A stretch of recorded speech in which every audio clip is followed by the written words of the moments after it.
प्यारी बहनों, भाइयों और छोटे छोटे बच्चे, देख के बहुत खुशी हो रही है कि बच्चे भी इस तरह से यहाँ पे भाषण दे रहे हैं और प्ले कार्ड लेके खड़े हैं, इस पूरे आंदोलन में शामिल हो गए। तो साथियों, बहुत संकट की घड़ी से देश गुजर रहा है और आज ऐसी स्थिति पे लाके इस देश को खड़ा कर दिया है इसके नेताओं ने कि देश जल रहा है। जगह जगह विरोध प्रदर्शन हो रहे हैं और साफ है कि देश के लोग नागरिकता संशोधन अधिनियम और राष्ट्रीय नागरिक रजिस्टर नहीं चाहते। आप जबरदस्ती इसको लोगों के ऊपर क्यों थोप रहे हैं, ये सवाल है। हमारे एक साथी हैं लखनऊ में, वो कहते हैं कि जब पुलिस हमसे कहती है कि भाई आप कानून और व्यवस्था को बना के रखिए, तो वो कहते हैं, उनका नाम राजीव यादव है, वो कहते हैं कि आपने ऐसा कानून ही क्यों बनाया है जिससे कि कानून और व्यवस्था की समस्या खड़ी हो। इस कानून को वापस लीजिए।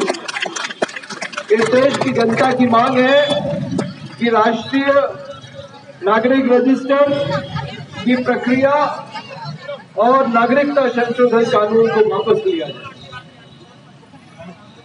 हमारा गृह मंत्री है, वो कहता है कि चुन चुन के इस देश से घुसपैठियों को बाहर निकालेंगे। अब घुसपैठियां है कौन, जरा इसको देखा जाए। ये जो भारतीय जनता पार्टी है और इसका जो मातृ संगठन है राष्ट्रीय स्वयंसेवक संघ, ये सब लोग जानते हैं कि इनकी आजादी की लड़ाई में इसकी कोई भूमिका नहीं। आरएसएस वालों से पूछिए कि भाई आजादी के आंदोलन में तुम्हारा कौन सा आदमी जेल गया, तो कुल मिला के एक नाम आएगा हिंदुत्ववादी संगठनों की तरफ से, और वो है विनायक दामोदर सावरकर।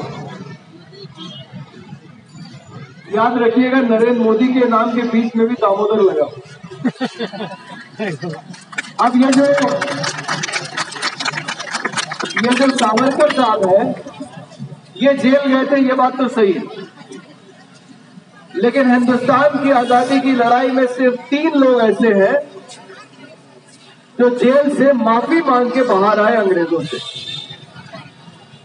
उन 3 में 2 सावरकर भाई, वहां भी बहुमत इन्हीं लोगों का जो जेल से माफी मांग के बाहर आए।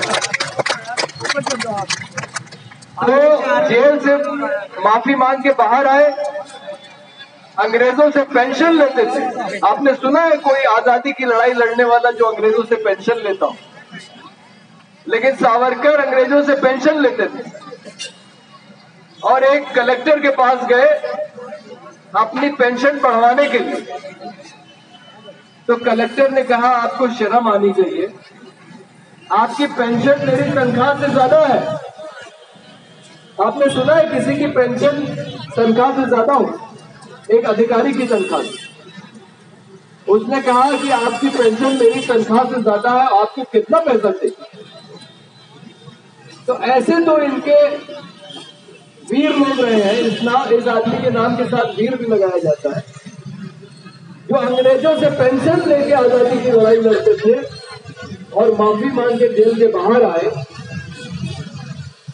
इसके अलावा और कोई आदमी नहीं है आरएसएस का जो कभी जेल गया। आजादी की लड़ाई में कोई भूमिका नहीं, कोई देश के लिए इन्होंने ऐसा काम नहीं किया हो जिसको कहा जा सके कि इस देश के निर्माण के लिए कोई काम हो। संविधान में इनका विश्वास नहीं है, ये तो खुद कहते हैं। ये एक हिंदू राष्ट्र बनाना चाहते हैं, इस संविधान को खत्म करना चाहते हैं।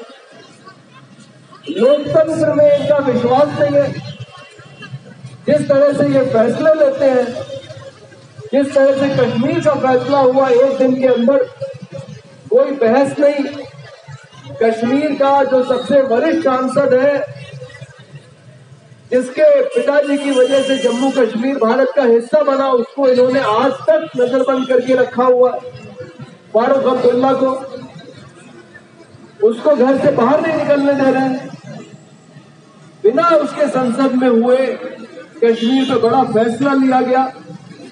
हिंदुस्तान के संविधान के प्रियम्बल में जो बातें लिखी हैं, सोशलिस्ट मानते नहीं है इसको, एकदम तरह से पूंजीवाद के समर्थक है।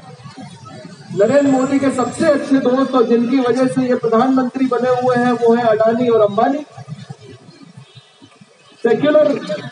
सेक्युलरिज्म को तो ये मानते ही नहीं। ये तो जो कानून बना रहे हैं राष्ट्रीय ये नागरिकता संशोधन अधिनियम, उसी से स्पष्ट है कि उसमें से मुसलमानों को इन्होंने बाहर कर रखा है। डेमोक्रेटिक को बता ही दिया मैंने, मानते नहीं है। और रिपब्लिक वो भी नहीं मानते हैं। ये पूरा संगठन जो है वो आरएसएस चला रहा है नागपुर से। और संप्रभु सॉवरेनिटी को भी नहीं मानते हैं, क्योंकि ये जो है इनके सबसे अच्छे दोस्त अमेरिका के राष्ट्रपति हैं और चीन के राष्ट्रपति, उन्हीं के इशारे पर ये सारे फैसले लेते हैं। तो ऐसे लोग जो हिंदुस्तान का संविधान न मानते हो, आजादी की लड़ाई में कोई भूमिका ना हो, सिर्फ वोट के बल पे, और वो भी इनको आधे से ज्यादा वोट नहीं मिले। 2014 में 31% और 2019 में 39%, सिर्फ 39% वोट लेके नरेंद्र मोदी कहते हैं कि वो देश के 1.35 अरब लोगों के प्रधानमंत्री बन गए हैं, और उनकी तरफ से ये फैसला लेते हैं जैसे पूरे देश की तरफ से फैसला ले रहे हैं। तो ऐसे लोगों को जो इस देश को मानते नहीं है, इसके संविधान को नहीं मानते, जिनकी कोई भूमिका नहीं रही इस देश को बनाने में, नेहरू को गालियां देते हैं। लेकिन काम क्या कर रहे हैं? नेहरू ने जो कुछ बनाया, जितने इन्होंने सार्वजनिक उपक्रम बनाए, उनको बेचने का काम कर रहे हैं। बेच के पैसा इकट्ठा कर रहे हैं। 90,000 करोड़ का इनका टारगेट है कि पब्लिक सेक्टर अंडरटेकिंग के जो एसेट्स हैं, इनको ये डिसइन्वेस्टमेंट के नाम पे बेच रहे। अब आप इनसे पूछिए कि इन्होंने क्या बनाया। भाई नेहरू ने तो steel authority of India limited से लेके तमाम बैंक और पेट्रोलियम कंपनियां और क्या क्या बना दिया। लेकिन आप पूछिए इन्होंने क्या बनाया, तो कुल मिला के एक वो सरदार पटेल की मूर्ति बनाई है गुजरात में। इसके अलावा इन्होंने क्या बनाया, जिसको आप देखने भी जाएंगे तो कौन खरीदेगा। तो इस तरह के लोग सिर्फ वोट के बल पे जो हमारी व्यवस्था में घुस गए हैं, आप बताइए कि ये घुसपैठी है कि कोई ऐसा आदमी जो मान लीजिए बांग्लादेश से आ भी गया है, क्योंकि ऐसे बहुत सारे लोगों को मैं देखता हूं, बंगाली मुस्लिम है, आसाम का आइडेंटिटी कार्ड है, वो क्या काम करते हैं? कूड़ा बिनने का काम करते हैं हमारे लखनऊ में, हमने देखा है उसको।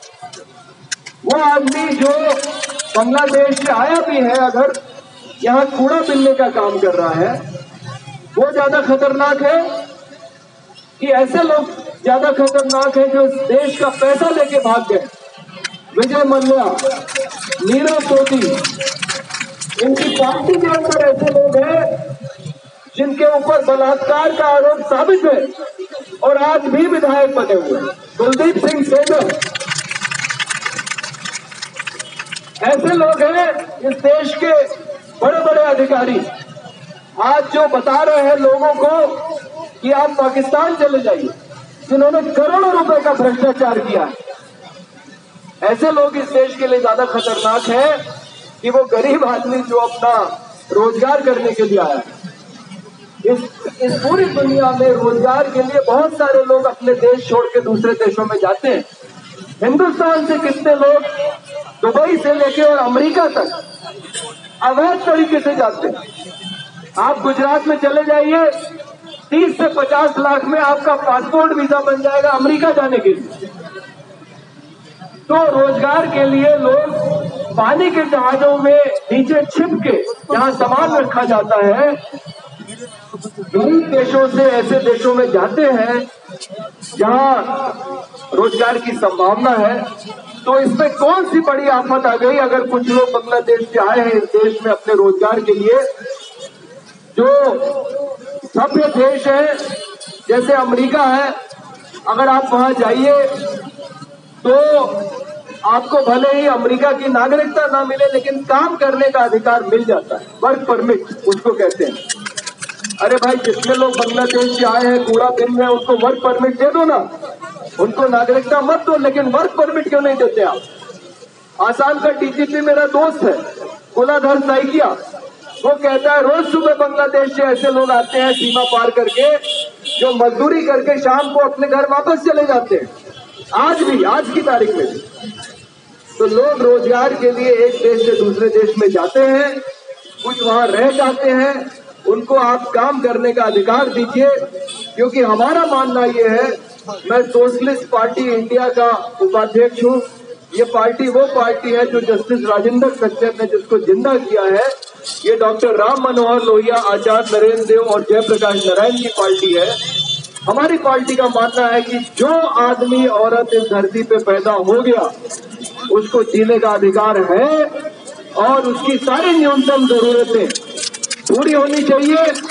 उसको रोटी, कपड़ा, मकान, शिक्षा और स्वास्थ्य, ये उसकी जरूरतें हैं। वो दुनिया में कहीं भी रहे उसकी जरूरत पूरी होनी चाहिए। अगर आप अमेरिका जाएंगे एक भारतीय नागरिक के रूप में, तो आपके बच्चे की शिक्षा मुफ्त रहेगी वहां, उसके स्कूल में फीस नहीं लगेगी, ड्रेस, किताब, बस का खर्चा वहां की स्थानीय सरकार वहन करेगी। ये माना जाता है कि किसी भी इंसान को गरिमापूर्ण तरीके से जीने के लिए उसकी न्यूनतम जरूरतें पूरी होनी चाहिए। और दुनिया के जितने भी सभ्य देश हैं, अपने देश में एक कानून है, खाद्य सुरक्षा कानून, जो कहता है कि कोई भी आदमी अगर फुटपाथ पे सो रहा है, वो भले ही किसी भी जिले का हो, किसी भी राज्य का हो, उसको स्थानीय राशन की दुकान से राशन मिलना चाहिए। क्योंकि यह माना जाता है कि कोई भी इंसान है, रोटी उसकी जरूरत है। तो जो सभ्य देश है, जहां मानवीय कानून है, वहां ये माना जाता है कि इंसान किसी भी देश का नागरिक हो, कहीं का भी हो, उसकी जरूरतें पूरी होनी चाहिए। काम करके अपनी रोजी रोटी कमाना ये एक इंसान का मौलिक अधिकार है और उसका सम्मान हमारी सरकारों को करना चाहिए। और अगर ये सरकारें इसका सम्मान नहीं करेंगी तो जैसे अमित शाह ने कहा है कि चुन चुन के घुसपैठियों को इस देश से निकालेंगे, तो साथियों हमारा आपका ये काम है कि चुन चुन कर भारतीय जनता पार्टी के विधायकों और सांसदों को विभिन्न राज्यों की विधानसभाओं से और इस देश की संसद से चुन चुन के इनको निकालिए, तभी ये देश बचेगा। इसके सिवा और कोई तरीका नहीं है। चुनाव के अंदर चुन चुन के इनके लोगों को विधानसभा और संसद से बाहर करना है। और दूसरा काम यह कि जैसे ये लोगों को घरों में नजरबंद कर लेते हैं, अगर प्रदर्शन करने आप जाए, मेरे साथ अब ये 3 बार हो चुका है लखनऊ के अंदर, 2 बार कश्मीर को लेके और 1 बार नागरिकता संशोधन कानून और राष्ट्रीय नागरिक रजिस्टर को लेके, जब हम विरोध प्रदर्शन करने के लिए घर से बाहर निकलने वाले थे तो हमारे घर के बाहर पुलिस खड़ी बिना किसी लिखित आदेश के। उनके पास कोई लिखित आदेश नहीं है, लेकिन वो घर से बाहर नहीं निकलने देते अगर आप विरोध प्रदर्शन के लिए जाना चाहें। तो अगर ये सरकार नहीं मानती है और नागरिकता संशोधन कानून को वापस नहीं लेती है, राष्ट्रीय नागरिक रजिस्टर की प्रक्रिया को वापस नहीं लेती है, तो भारतीय जनता पार्टी के विधायकों और सांसदों को उनके घरों में नजरबंद कर लीजिए, उनको घर से निकलने मत दीजिए।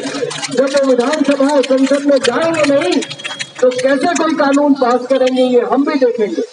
लेकिन ये सारा काम शांतिपूर्ण तरीके से होना चाहिए, क्योंकि कल हम मुजफ्फरनगर और मेरठ होके आए हैं और हम देख रहे हैं कि किस तरह से उत्तर प्रदेश की सरकार इस पूरे मामले को सांप्रदायिक बनाने में लगी हुई है।